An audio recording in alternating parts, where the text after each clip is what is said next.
Ang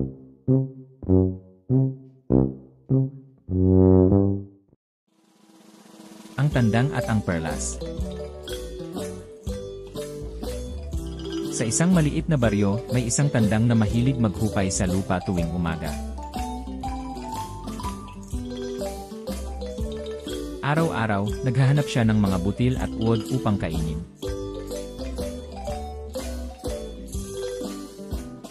Abala siya sa paghuhukay nang may nahanap siyang kakaibang bagay.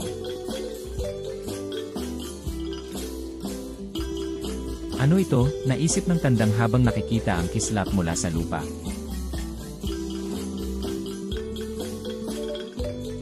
Dahan-dahan niyang hinukay ang bagay na kumikislap.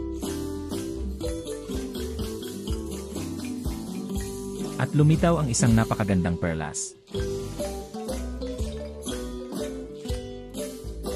Nasilaw ang tandang sa ganda nito.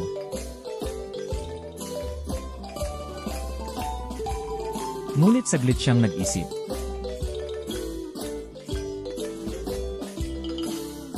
Maganda ka nga. Pero hindi kita makakain, bulong ng tandang.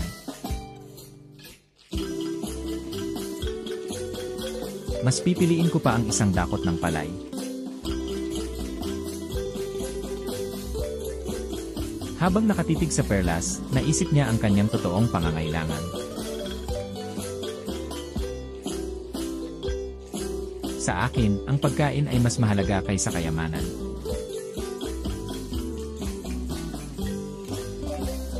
Ang perlas ay mananatiling walang halaga kung hindi ito makakabusog. Samantala, dumaan ang isang magsasaka at nakita ang tandang.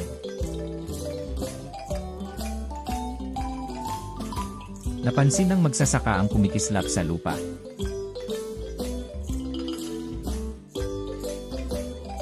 Dinampot niya ito at nagulat sa kanyang nakita.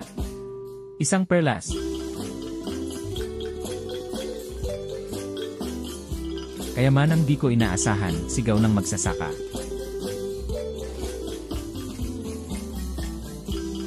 Ibinulsa ng magsasaka ang perlas at masayang umalis.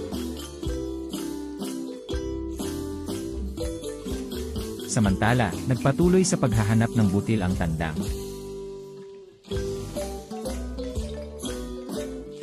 Nakahanap siya ng maraming pagkain at nabusog.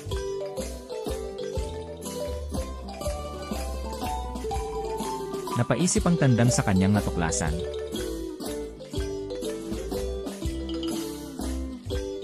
Hindi lahat ng makinang ay kailangan ko.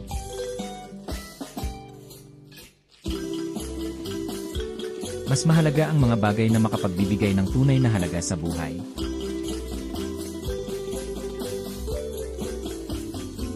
Ang magsasaka ay naging mayaman mula sa perlas.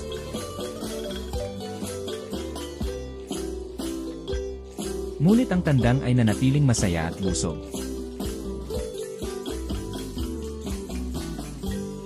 Ang kayamanan ay iba-iba para sa bawat isa.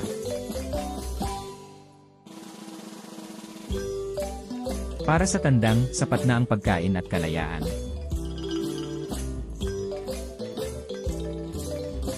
Para sa magsasaka, ang perlas ay biyayang biglang dumating.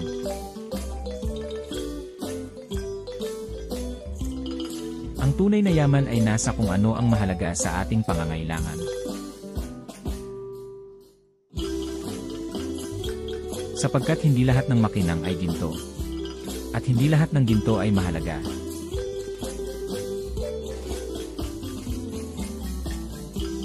Hindi lahat ng maganda o kumikinang ay mahalaga.